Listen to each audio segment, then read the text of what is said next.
Ngayong gabi sa Reporter's Notebook, mga dating magkaaway sa politika, ngayon magkasama. Tagumpay ni Manny Pacquiao, sinasakyan ng mga politiko. Basura sa Metro Manila, paano na kung walang mapagtapunan? Personal naming inalam. Sinaliksik ang bawat anggulo. Bawat detalye, kinumpleto. Ang lahat ng iyan nakatala Sa Reporter's Notebook. Nagbunyi ang buong bayan sa pagkakapanalo ni Manny Pacquiao, pero paano nga ba niya pinaghandaan ang laban? Silipin ang mga eksena sa likod ng bawat suntok sa ulat ni Chino Trinidad.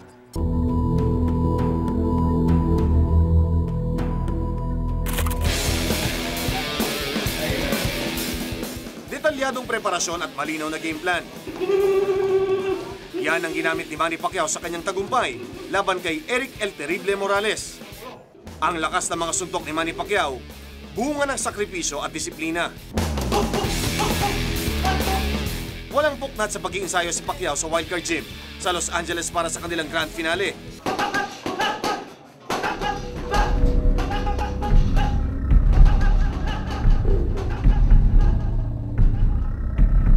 After he beat Morales the second time, his fame just skyrocketed, and I thought maybe he might lose that fire, but as soon as he comes through those doors, it's all work, and he works as hard today as he ever did because he knows that's what got him there, and that's what's going to keep him there.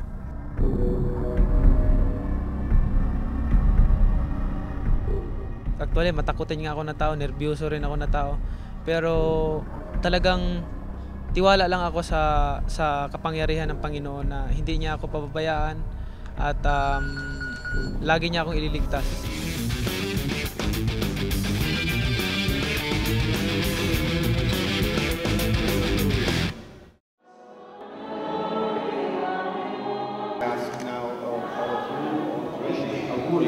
Congratulations.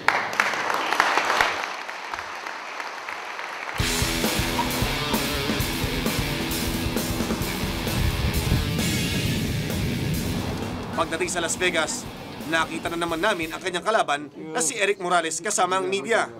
Hindi niya naiwasan, napatutsadahan ng coach ni Manny. Freddie Roach habla por hablar, quiere intimidarme, pero habla porque tiene boca, no tiene nada que decir. Mejor que se ocupe de su enfermedad, ya está muy loquito y muy viejito. Freddie, Freddie only speaks because he has a mouth. If he didn't have a mouth, he wouldn't be saying anything. He just likes to talk. That's all there is. I mean, I don't listen to what he has to say. At lalo pang umangat ang tensyon ng dalawa nang magkita na si Pacman at El Terrible sa isang press con. I was 3 months ago. A lot of people didn't believe that I was going to make the weight. I'm here, and especially Mr. Freddie Roach didn't believe it. They were talking about my weight, my weight, my weight. Alam mo, may natutunan ako sa mga mahilig mapanood ng mga karate. Kita mo yung mga master? Yan ang mga master kahit na relax lang. Patient. Kagulo ang media, tagahanga ng dalawa sa timbangan.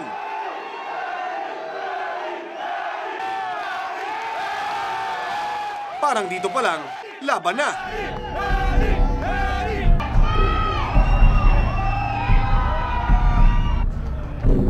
£129 Manny Pacquiao,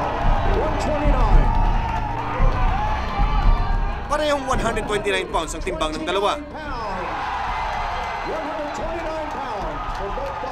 Ready na para sa Fight of the Year.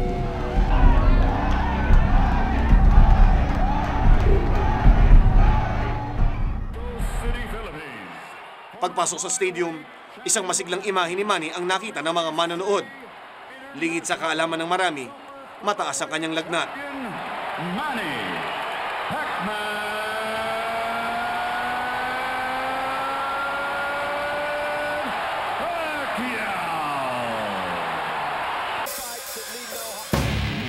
Pero sa kabila nito, di nagpatinag si Manny. Walang kasing bangis, mga bakal niyang kamao. Pacquiao, sa loob ng ring, walang makakatalo. Pacquiao, walang kasing lakas, kanyang mga suntok. Pacquiao, 3 round lang ang itinagal ng laban.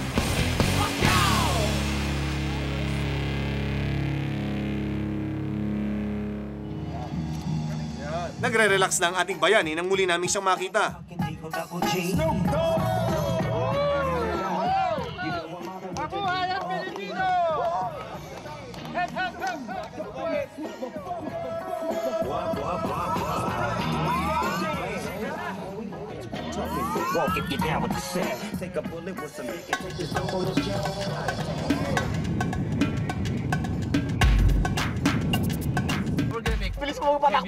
Have you guys stop them and Nag-shopping.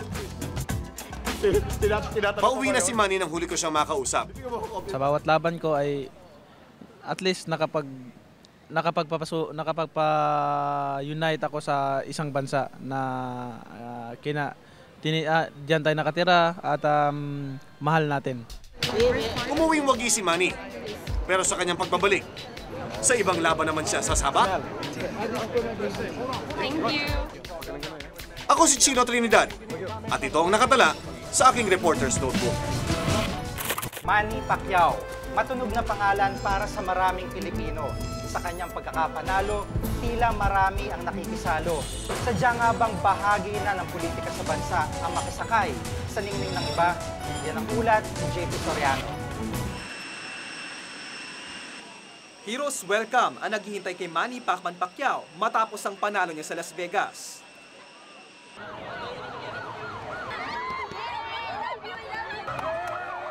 Walang kaduda-duda ang kakaibang karisma ni Pacman sa mga Pilipino. Nakuha na rin niya ang atensyon ng mga politiko. Ang champion ng boxing, personal driver, si Manila Congressman Miles Roses sa kanyang pagbalik. Bakit po tayo nagda-drive for Manny today? Tayo na pagkatiwalaan na magmaneho So, malaking karangalan yun, ha? Sa kanya namang paglilibot sa Maynila, katabi niya ang anak ni Mayor Lito Atienza na si Ali, ang tatakbong alkalde sa susunod na eleksyon. Hanggang sa victory party para kay Pacman, katabi niya ang mag-amang Atienza. Kaya po ganito itsura namin. Ang ibig sabihin, ay yung suot ko, anak ko ako ng tatay ko. Sabi ng tatay ko, mas gwapo siya sa akin. Alam niyo kung bakit? Mayor siya. Para sa birthday ko. At ang matulog nitong makakasama raw bilang Vice Mayor, si Pacquiao daw. Nagkataon lang siguro na ang mga katulong ko at sumusuporta lagi sa akin ay nasa politika. At siguro lahat naman kayo sumusuporta. At nais ko naman ay makatulong din sa gobyerno natin. Maging sa Malacanang, may photo op si Pacman.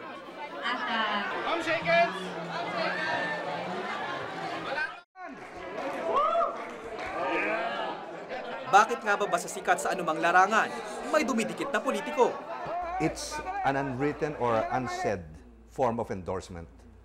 So, mahalaga para sa mga politiko yan, lalo na magkakaroon tayo ng halalan. May pogi points daw kasi kapag dikit ang isang tao sa mga idolo ng masa. Kapag nakadikit ka or na-endorso ka ng isang mas kilalang prominenteng personality, that takes care of the awareness angle. Mismong si Relly Herman, nagpunta noon sa Las Vegas. Di raw biro ang mga personalidad na lumipad para makita ng live si Pacquiao. Prominent was Governor Chavit Singson because he was seated right in front of me. Tapos katabi niya si Congressman Bingbong Crisologo and Mayor ng Bacolod, si Bing Labadia. More or less, well, Bayani was there. At konti pa mapaaway sa mga Mexicano. Ang bawat isa raw nagsabing nandun sila upang suportahan ang kapwa Pilipino. Malaki rin ang ginastos nila para sa suportang ito. Ang round-trip ticket papuntang Las Vegas nagkakahalaga ng $2,684 o lampas 150,000 piso. Ang mga hotel naman malapit sa pinagdausan ng Thomas and Mack Center, halos mga 5-star hotel lahat. Para sa isang standard room, $100 per night ang pinakamurang kwarto. Ang patron seat naman sa loob ng stadium, halos 100,000 piso o $2,000. Mahigit sa 240,000 piso ang magagastos mo. Wala pa dito ang iyong pagkain. Kung yung nag-endorso sa iyo ay talagang well-loved at hinahangad, nirespeto, ginagalang, ito baka mag-rub off on the acceptance factor. It's a matter really of spending for the right thing. Mabigat nga sa bulsa, pero sapat lang daw kapalit ng karangyaan na nabigay ni Manny sa bansa. Hindi, pupunta ko rin kaya nandito kayo. Tila hindi dito magtatapos ang kinang ni Pacman. Like a young Mike Tyson in there. Dahil habang siya'y patuloy na nagniningning, patuloy din ang pagkapit ng mga personalidad na nais makisakay sa kanyang tagumpay. Ako si JP Soriano at ito ang nakatala sa aking Reporter's Notebook.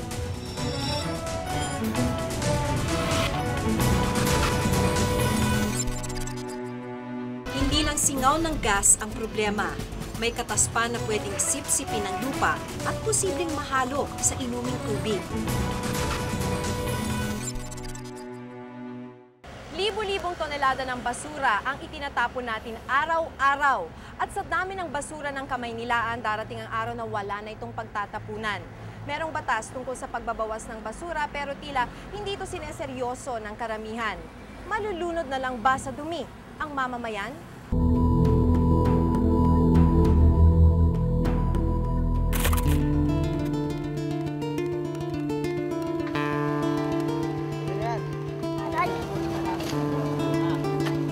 Kami nabubuhay sa tubig, sa dagat. Ang hanap buhay namin ng magulang ko yun. Halaan, mga isda, mga sariwang isda, mga alimasag. 1963, 10 taong gulang si Franco Villorente noon. Pero ang dagat ng kanyang kabataan, ito na ngayon.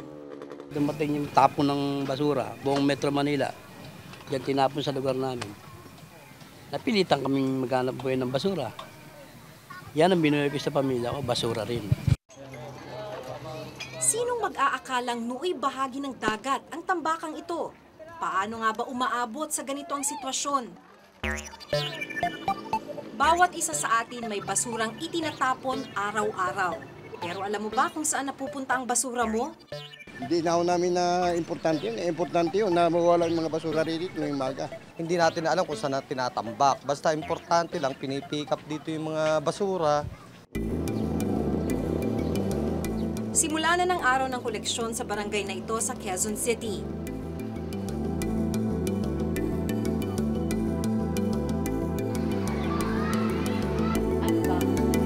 Sa eskwelahang ito, pinaghiwa-hiwalay pa ng mga mag-aaral at guro ang iba't ibang uri ng basura.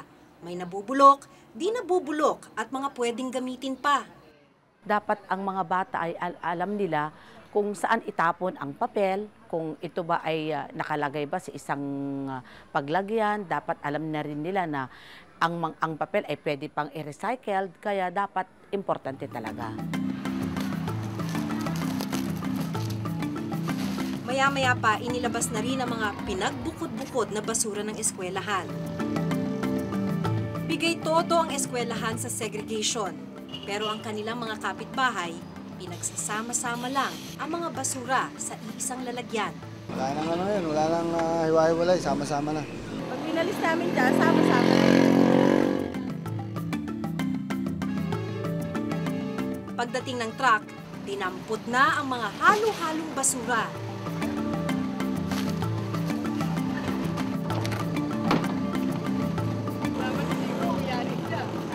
Pagdaan sa eskwelahan, sa parehong truck din itinapon ang pinagbukod-bukod na basura. At pinaghiwalay man sa pinanggalingan o hindi, halo-halo rin naman ito sa truck.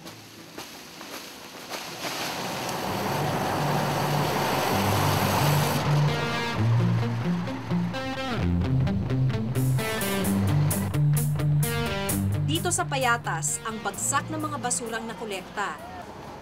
Isa lang ito sa 10 dump site na pinagtatapunan ng basura ng Metro Manila.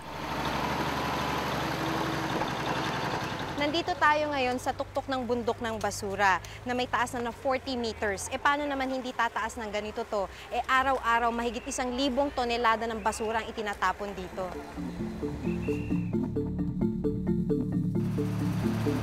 Ang bawat isang piraso ng basura, pag inipon, ganito ang magiging itsura. Araw-araw daw, 6,700 tons ang naiipong basura sa buong Metro Manila. Kung batas ang susundin, dapat ay wala ng mga dump site ngayon. Marami kasi itong dalang pinsala. Gas vent daw ang tawag sa tubong yan para sumingaw yung gas. Kasi kung wala daw niyan, pwedeng biglang magkaroon ng pagsabog o sunog. Hindi lang singaw ng gas ang problema. May katas pa na pwedeng sipsipin ng lupa at posibleng mahalo sa inuming tubig. At bukod sa delikadong singaw at katas ng basura, problema rin kung saan ilalagay ang mga ito, lalo na kung dadami pa.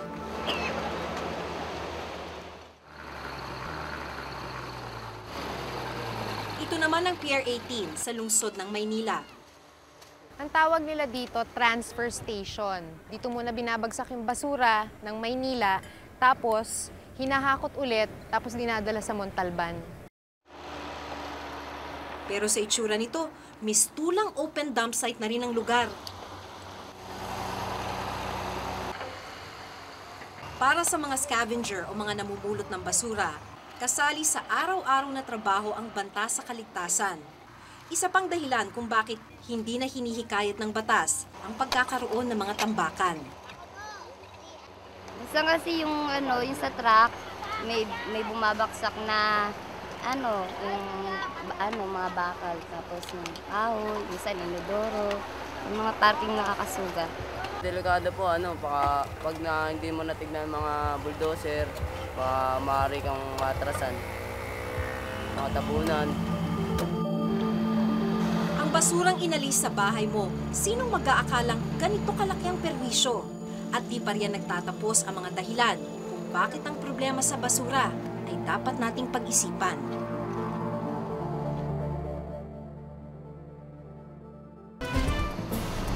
Pumunta ka lang sa mga dump site at makikita mong naghalo-halo pa rin ang mga basura rito. Sa mga scavenger pa rin natin inaasa ang paghihiwa-hiwalay ng ating mga kalat.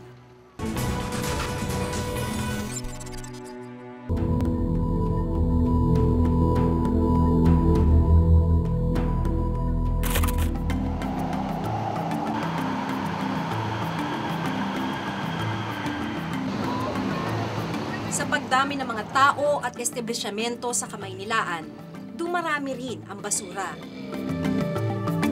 Ito ang mapa ng Metro Manila. Ganito naman karami ang mga tambakan o dump site. Hindi pa kasali rito ang mga informal dump site o tambakan sa tabi-tabi. Ganyan kalala ang problema sa basura.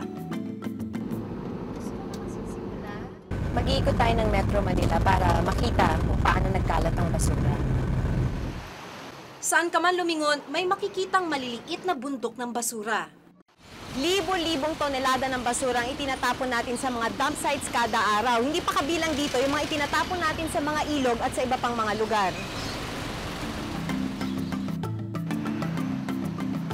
Ang problemang ito sa basura ang naging dahilan kung bakit isinulong at ipinasa ang Republic Act 9003 o Ecological Solid Waste Management Act of 2000.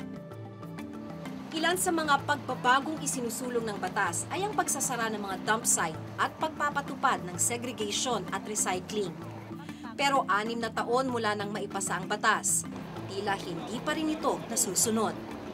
Meron tayong mga namumuno na halos hindi nila mabigyan ng talagang strong commendation yung kanyang programa. Whatever ang gawin ng may bahay, pinapayagan na niya. Pero kung ang objectives mo talaga mapalinis, less ka sa sakit, mapaganda mo ang kapaligiran, at makatulong ka sa inang kalikasan, i-implement mo ito.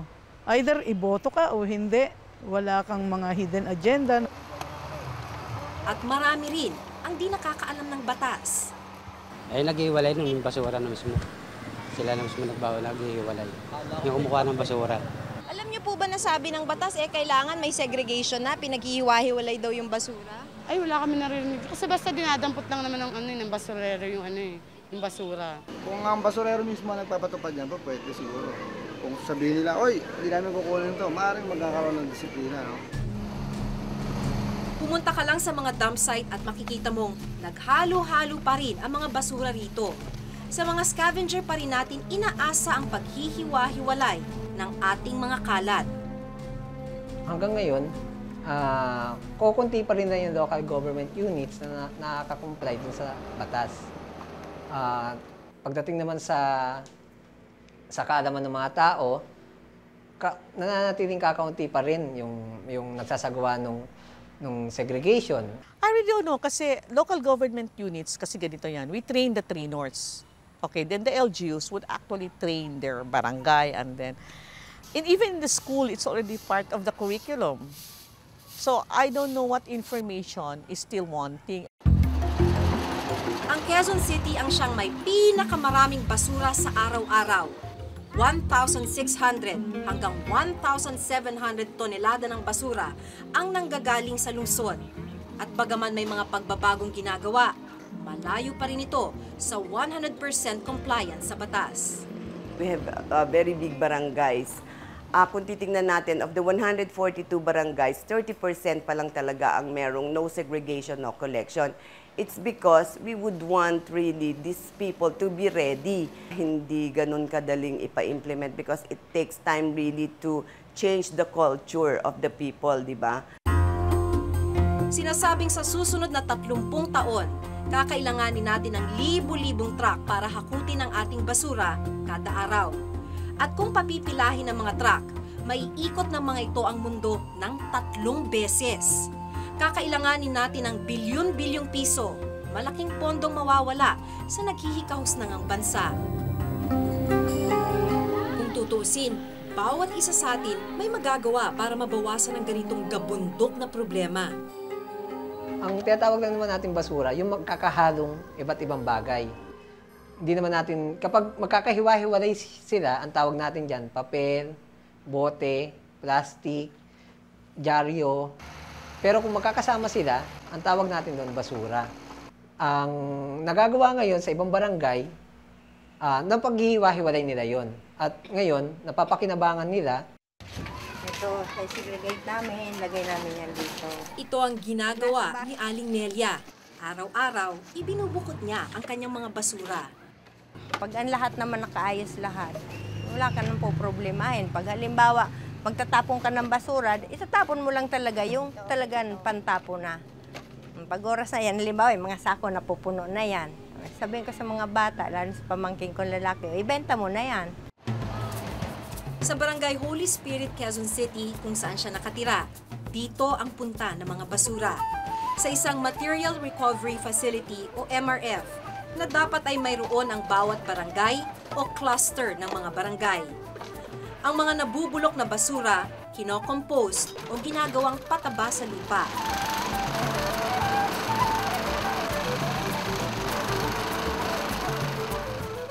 At ang mga magagamit pa, ibinebenta o di kaya'y ginagawang handicrafts. Pero ilan pa lang ang tulad ng Barangay Holy Spirit na kumikilos. Wala pa sa kalahati sa mga barangay sa Pilipinas ang may MRF. Kung di natin gagawa ng paraan ang basura natin, literal na magbabaon tayo nito. Sa pag-aaral ng mga eksperto, 30 taon mula ngayon, 35 dump site na singlaki ng payatas o di kaya't higit 175 malalaking shopping mall ang kakailanganin para lang mapagtapunan ang basura.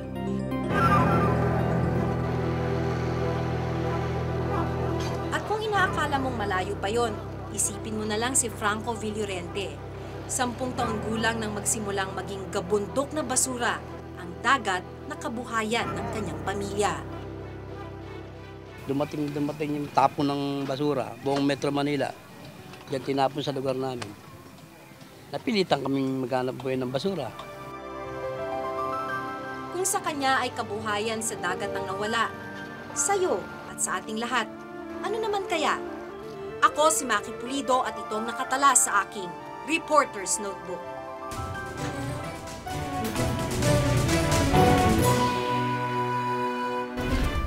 Abala ko ng konti. Tanong lang, sirs, ano kayo? Administrasyon o posisyon? Nag-iiba na ang simoy ng hangin, amoy eleksyon na naman. Kaya't kahit malayo pang botohan ang mga politiko, panay ang papogi sa mga mamamayan. Kaya ba maski ang Noy magkakalaban sa ngalan ng politika, ngayon nagkakampihan? Yan ang ulat ni Mark Salazar. Hereby proclaim Gloria Macapagal Arroyo and Noli L. de Castro as the duly elected President and Vice President of the Republic of the Philippines.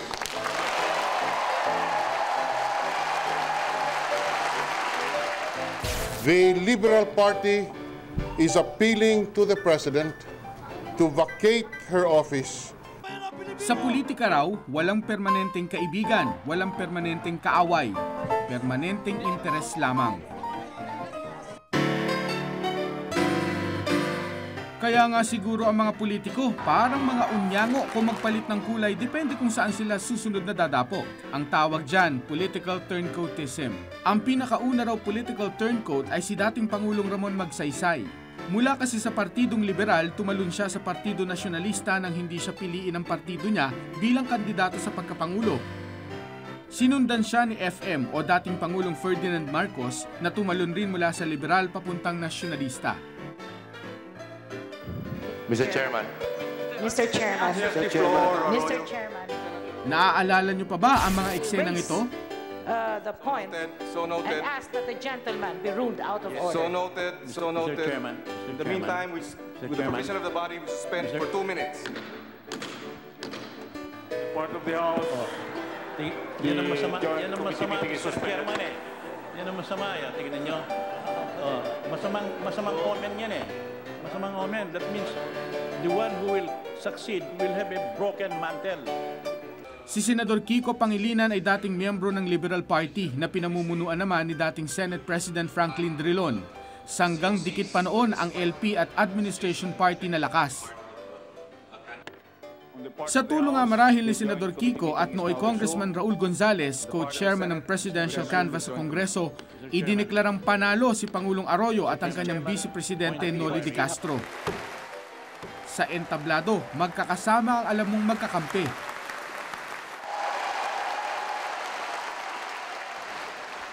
Dahil katatapos pa lang noon ng eleksyon, malinaw pa kung sino sa pula at sino ang puti sa mundo ng politika.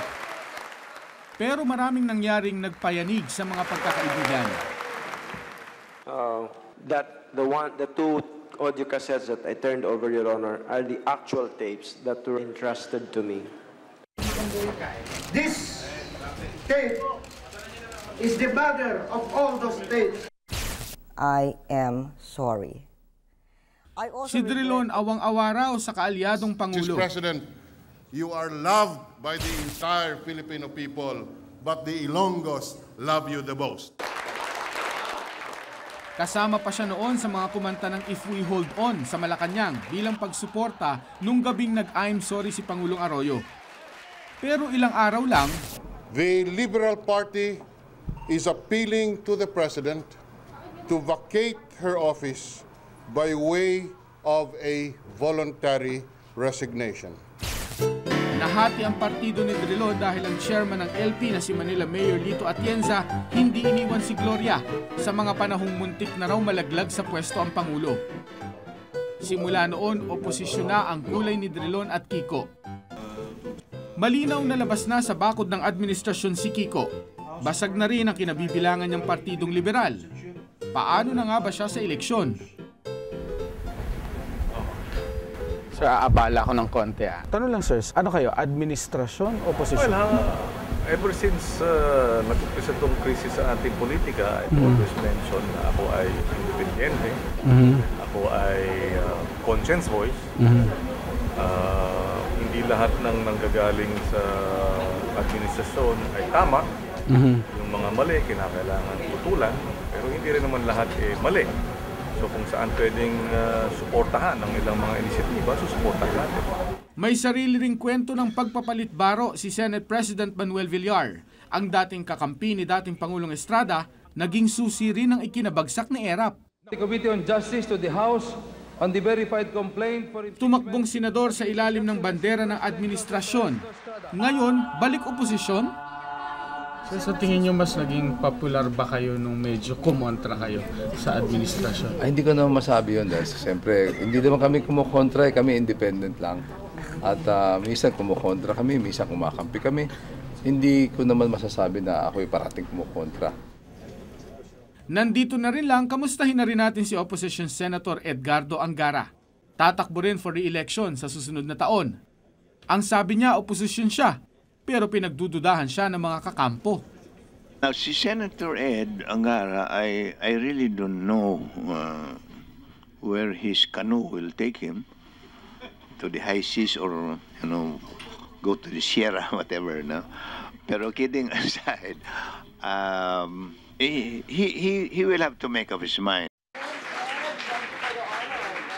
Bakit naman kasi hindi siya paghihinalaan nung kailan lang sa book launch niya, ang kalaban ng kanyang kampo ang bisita niya. We have what I call a weak party system. Pag titingnan natin ang political parties natin, ito ay personality-driven. And we practice yung tinatawag kong politics of convenience, not conviction. Ano naman ang masama kung sikat ang ating mga politiko?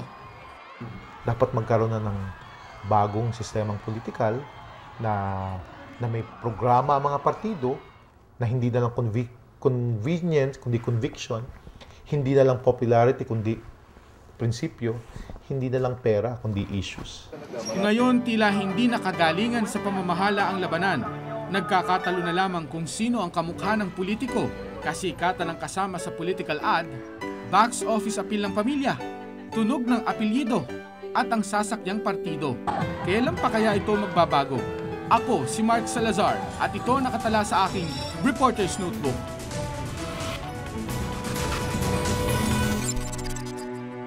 Kung may nais kayong pasiyasat na isyo balita, maaari kayong tumawag sa aming numerong 928-7021, local 1424.